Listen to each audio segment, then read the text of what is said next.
Assalamualaikum warahmatullahi wabarakatuh. Bismillahirrahmanirrahim. Alhamdulillah wassalatu wassalamu ala sayyidina Muhammad wa ala alihi wa sahbihi ajmain. Rabbi shrah li sadri wa yassir li amri wa hlul 'uqdatam min lisani yafqahu qawli. Subhanaka la ilma lana illa ma 'allamtana innaka antal alimul hakim. Pertama-tama kali marilah kita bersyukur kehadrat Allah Subhanahu Wa Taala kerana dengan limpah kurnianya kita masih lagi hidup dalam lingkungan iman Islam dan ihsan.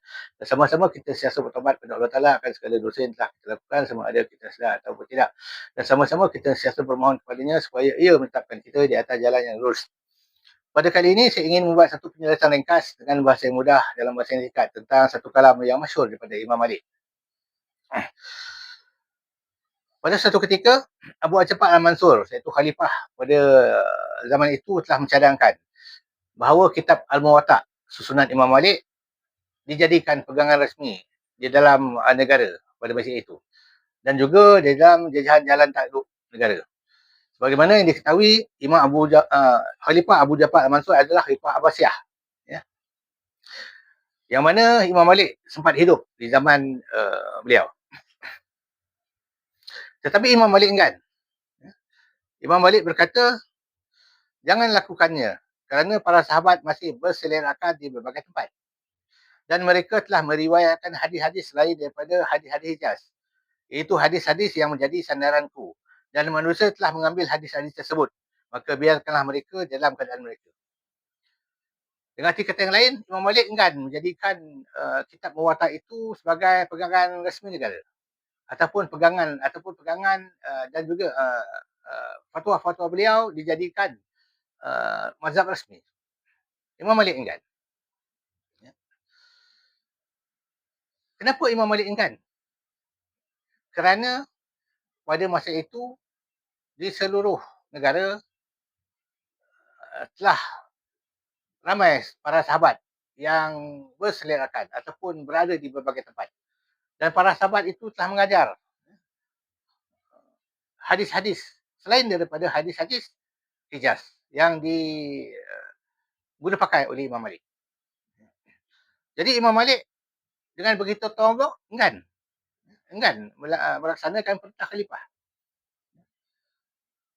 Dengan arti kata lain, Imam Malik faham, mengetahui bahawa masyarakat pada masa itu mempunyai pegangan masing-masing, mempunyai imam-imam ikutan masing-masing.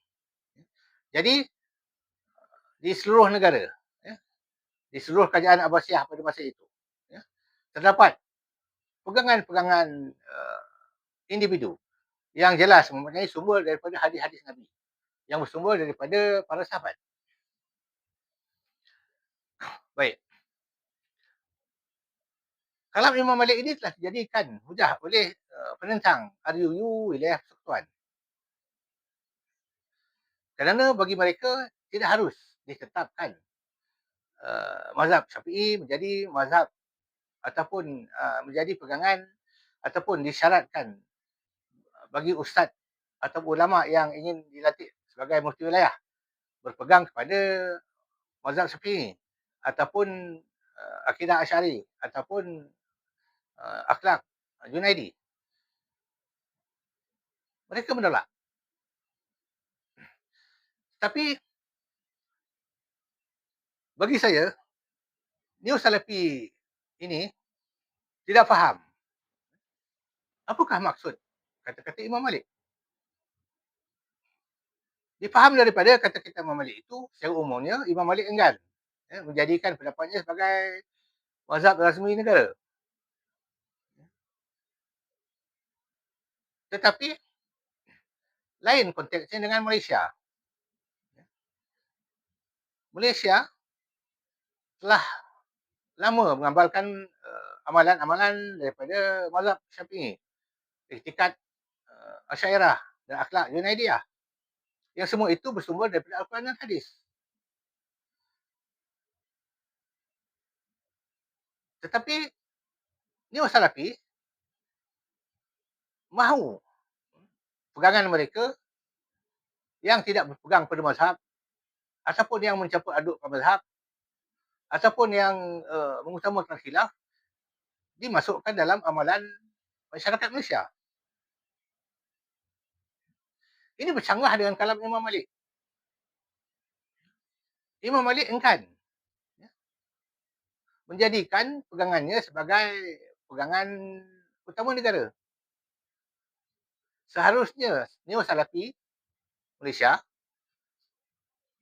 tidaklah boleh uh, menyebarkan pegangan mereka, manhaj mereka ke dalam masyarakat Malaysia yang telah lama sebati dengan pegangan Ahlussunnah wal Jamaah, Asy'ariyah, Syafi'iyah dan Junaidiyah. Imam Malik enggan menjadikan pegangannya sebagai mazhab negara kerana beliau tahu masyarakat telah berpegang dengan pegangan masing-masing, telah beramal dengan apa yang mereka ketahui. Jadi Imam Malik tidak mahu ibaratnya mengacau ataupun membawa pegangannya sebagai pegangan negara. Jadi Imam Malik kata biarkanlah mereka. Tetapi lain pula dengan Neo-Salafi Malaysia. Mereka berusaha bersungguh-sungguh untuk membawa pegangan mereka yang bercampur aduk, yang utamakan khilaf ke dalam masyarakat Malaysia yang telah lama mengamalkan pegangan ataupun amalan Ahlussunnah wal Jamaah. Ini bertentangan dengan apa yang mereka katakan. Mereka berkata mereka mengikut salaf. Dan Imam Malik adalah ulama salaf. Tetapi mereka tidak mengambil kira kalam Imam Malik ini. Seperti mana yang saya katakan tadi, Imam Malik enggan mengganggu-gugat pegangan ataupun amalan masyarakat setempat kerana mereka telah mempunyai pegangan masing-masing. Maka seharusnya Neo-Salafi Malaysia tidaklah boleh membawa pegangan mereka ke dalam masyarakat Malaysia kerana masyarakat Malaysia telah lama sebati sejak abad ke-15 lagi telah mengamalkan amalan, pegangan dan akhlak pada manhaj Ahlussunnah wal Jamaah. Jadi inilah kesilapan Neo-Salafi Malaysia membawa kalam Imam Malik. Yang ini tidak faham apakah sebab sebenarnya Imam Malik tidak mahu menjadikan pegangannya sebagai mazhab rasmi negara. Dengan arti kata yang lain, Imam Malik enggan mengacau ataupun membawa amalan baru, membawa pegangan baru ataupun menetapkan pegangan baru terhadap masyarakat Madinah yang telah pun mempunyai pegangan sendiri, amalan sendiri. Jadi hendaklah difaham akan hakikat ini. Para Neo-Salafi, saya secara peribadi hendaklah mengkaji dengan sebenar-benarnya apakah maksud kalam Imam Malik ini